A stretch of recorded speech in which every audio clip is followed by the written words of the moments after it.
Good morning बच्चों।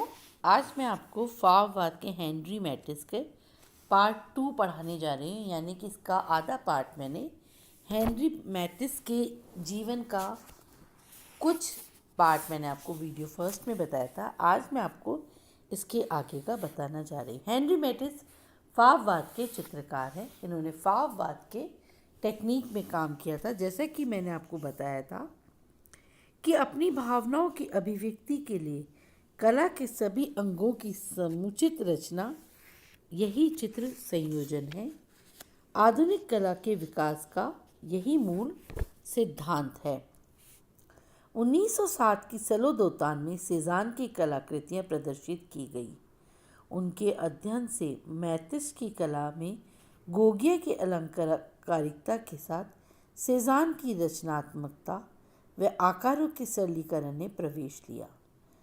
1908 में उनका बनाया हुआ चित्र कछुआ व 3 स्नान मग्नाएं स्पष्ट रूप से सेजान के चित्र स्नान मग्नाएं से प्रभावित था। फाव चित्रकारों में मैटिस अधिक सावधान व विलक्षण थे। अतः सेजान की महानता को वे तुरंत पहचान गए। सेजान की रचना प्रधान शैली एवं फाववाद के विशुद्ध रंगांकन के बीच की विसंगति के बारे में जब मैटिस से पूछा गया, तब उन्होंने इसका स्पष्टीकरण दिया। विशुद्ध रंग, पूर्ण विशुद्ध रंगों का प्रयोग, मैं कहूँगा नहीं। सेजान ने सफ़ेद व काले रंगों से भी आकारों को सामर्थ्य प्रदान किया है। मैटिस ने भी रंगों के स्वाभाविक रचना सामर्थ्य को अनुभव किया और उसी रूप में उनको प्रयोग करना प्रारंभ किया। उस समय पिकासो व उनके घनवादी अनुयायियों के प्रयत्नों से कला में रचना का महत्व बढ़ता जा रहा था और मैटिस भी अनुभव कर रहे थे केवल आंतरिक भावनाओं पर निर्भर रहकर स्थायी महत्व की कला निर्मित नहीं की जा सकती। इसके लिए तर्क शुद्ध रचना करना आवश्यक है। 1908 में मैटिस ने चित्रशाला खोली। जब उनके चित्र बिकने लगे व उनकी आर्थिक स्थिति में अब काफ़ी सुधार आ गया था। उनके जो विद्यार्थी फाव कला द्वारा अविलंब चित्रकार बनने की आशा करते थे, उनके लिए वे कहते थे, पहले निसर्ग के नियमों को तो समझ लो, उसके बाद में उनको तोड़ देना। रस्सी पर चलने का प्रयत्न करने से पहले जमीन पे तो चलना सीखो। सेजान की कला के अतिरिक्त पर्शियन कला 1920 में म्यूनिक में हुई इस्लामी यात्राएं आदि विभिन्न प्रभावों से लाभ उठाकर मैटिस ने अपनी आरंभिक खलबलीयुक्त आवेशपूर्ण फाव अंकन पद्धति को शुद्ध रूप दिया और स्थायी महत्व की कलाकृतियां बनाई। अब उनकी कलाकृतियों में आकर्षक मनोहर रंग संगति, लयबुद्ध बाह्य रेखा से अंकित सरलीकृत सुगठित आकार, अनोखा निर्दोष संयोजन, एवं अनेक गुण दृष्टिगोचर हुए। वे बहुत ही आकर्षण व प्रसन्न बन गई। उनको भित्ति चित्र का भी बहुत बड़ा काम मिला।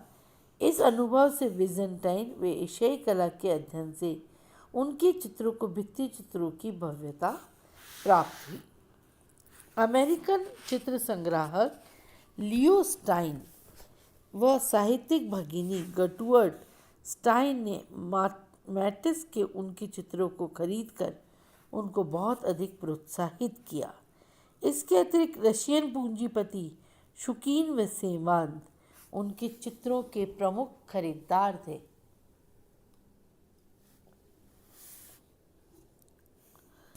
उनके अनुभव से एवं विजेंटाइन एवं एशियाई कला के अध्ययन से उनके चित्रों में भित्ति चित्रों की भव्यता भी हमें प्राप्त हुई। हमें ये सब देखने को मिलता है। उनके प्रमुख चित्रों में लाल चित्रकला कक्ष, पियोना वादन का अभ्यास, ग्रह के अंदर का भाग, सफ़ेद पर विशेष प्रसिद्ध है। बहुत से चित्रों में ग्रह के अंतर्गत भागों के दृश्य व रंग संगति पर मोरक्को के रंग बिरंगे वातावरण का भी प्रभाव हमें देखने को मिलता है। उनके शौकीन के लिए मातिस ने संगीत व नृत्य शीर्षक के 2 फलक चित्र भी बनाए, जिससे उनकी रशिया में ख्याति प्राप्त होकर वहाँ उनके बहुत सारे चित्र बिकने लगे थे। करीब 1920 तक मातिस की शैली स्थिरता व रचना का भाव लिए हुए है। 1920 के करीब जो उनकी कला शैली उत्साहित हुई और रचनात्मकता के साथ उनकी अंकन पद्धति में भी हमें नया जोश देखने को मिलता है, किंतु अंकन पद्धति सावेश होते हुए रचना में कहीं ढीलापन नहीं है। तुर्की जनान खाने की अर्धवस्त्र विवस्त्र स्त्रियों के कई चित्र औदलिस इस नई शैली के सुंदर उदाहरण है।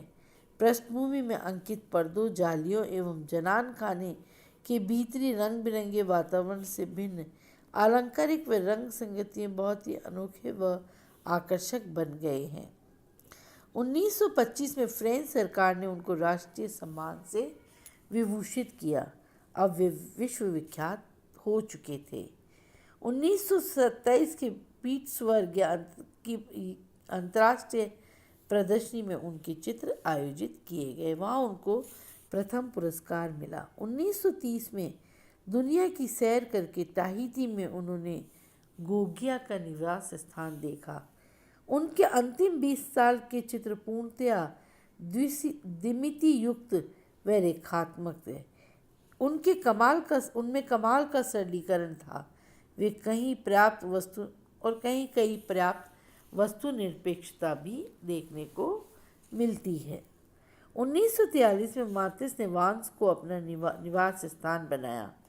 यहाँ उन्होंने रंगीन कागज़ों को काट कर चित्र रचनाएं की एवं पुस्तक चित्रण किया। 1948 से 1951 तक उन्होंने वांस के गिरजाघर की साज सज्जा के लिए भित्ति चित्र, रंगीन कांच एवं पवित्र वस्त्रों के अलंकरण आदि कला कार्य किए, जो उनकी कला के उत्कृष्ट का मान बिंदु है। 1952 में ल कातो में मातिस संग्रहालय का उद्घाटन हुआ। वृद्धावस्था में जब वे खड़े होने में भी असमर्थ थे तथा लंबी डंडी के कोयलों में टुकड़ों को फंसाकर वे भित्ति चित्रण करते, तब कभी कागजों को काटकर चित्र बनाते, वे नौकरों से दीवार पर चिपकवाते थे। 1954 में इस महान चित्रकार का नाइस में स्वर्गवास हो गया, जब तक उनका स्वप्न साकार हुआ था, जो उनके शब्दों में था, मैं जिसको स्वप्न में देखता हूँ बस वही कला है जिसमें संतुलन, विशुद्धि तथा समानता है, जो आराम कुर्सी के समान विश्रामदायिनी है। उनकी निजी कला भी ऐसी ही है। उन्होंने यह भी लिखा था कि कलाकृति प्रत्यक्ष या प्रतिरूप नहीं होती, उनका जन्म कलाकार के मन में होता है। उसमें स्थायी कलात्मक गुण व विचार होने चाहिए एवं इसके अतिरिक्त प्रसन्नता। यह सब अभिव्यक्ति संबंधी समस्याओं का सुदीर्घ चिंतन करके प्राप्त किया जा सकता है। मातिस स्वयं ऐसी ही अविरल साधना थे। धन्यवाद। इसी के साथ हमारा हेनरी मातिस ख़त्म होता है। धन्यवाद।